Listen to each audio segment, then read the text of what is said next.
नमस्कार दर्शक बंधु विजन ओडिशार आउ एक नूतन अध्याय को आपण मानक स्वागत। आज आमे एशियार बृहत शिवलिंग बाबा भूषंडेश्वर पीठ को जीवा एवं तांका संपर्क रे सम्यक आलोचना हेबा। एवं देखंतु वर्तमान मु आसी छिड़ा हैछि ये जो भूष को जीवा पई ये जो सीधा सरणी बा रास्ता देखुचंती एउठू भूषंडेश्वर को जीवा भोगराई ब्लॉक रो ये जो कुंभीरगड़ी गाँ ये कुंभीरगड़ी गाँ रे भूषंडेश्वर महादेव एठी से आविर्भूत होइचंती केमिति कोन तांकर आविर्भावर कहानी एवं किभली भाबरे से स्थापित होइचंती से संपर्क रे जानिबा। आमे आसी पहुंची गलु बाबा भूषंडेश्वर पीठरे। एटी देखि पारुथिबे बाबा भूषंडेश्वर विशाल शिवलिंग जहा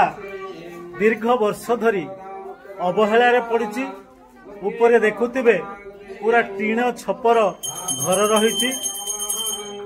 ये भूषंडेश्वर जे कि शिव पुराण वर्णित रही जे भूषणेश्वर नाम जहा कैलासरु लंकापति रावण जो आद्य शिवलिंग को तांकर लंका को नहीं जाउथिबा बेले एठी भोगराई ब्लॉक ये कुंभीरगड़ी गाँव सुवर्ण रेखार कूलरे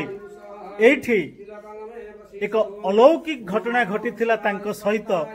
जोथि पई आद्य शिवलिंग एठी अटकी गले एवं सेबेठू एठी पूजा पाउचंती एवं विभिन्न समय रे प्राकृतिक ये शिवलिंग एमिति भावरे रहिचंती।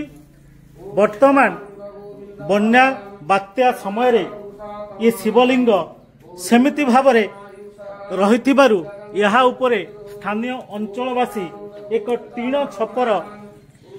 घर करिचंती जहा बाबांक पई अत्यंत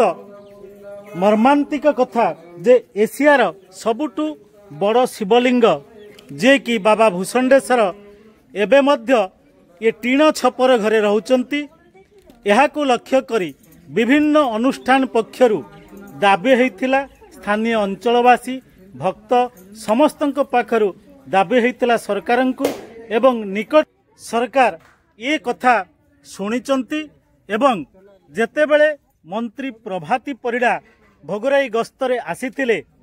से ए मंदिरर स्थिति देखि 10 कोटी टंका निर्माण पाई निश्चित भावरे घोषणा करथिले।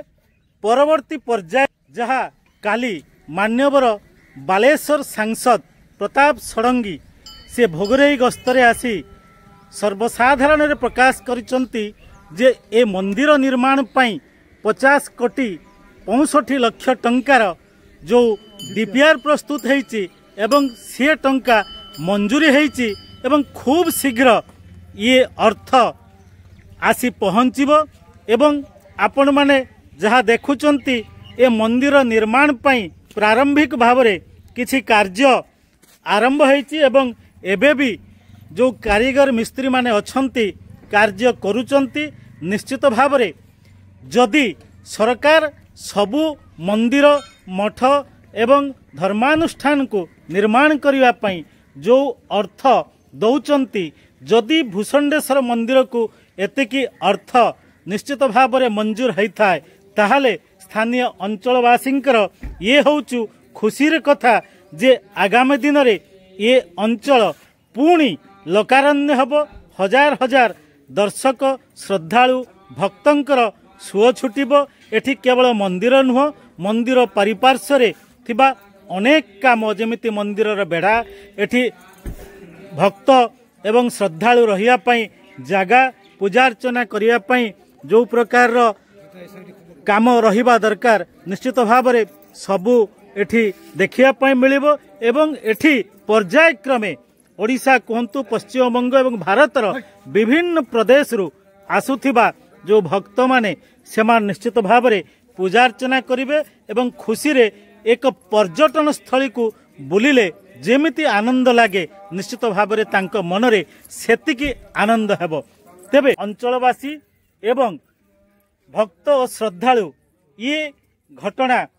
पाई सरकार को अनेक अनेक प्रशंसा करिसंती। खूब शीघ्र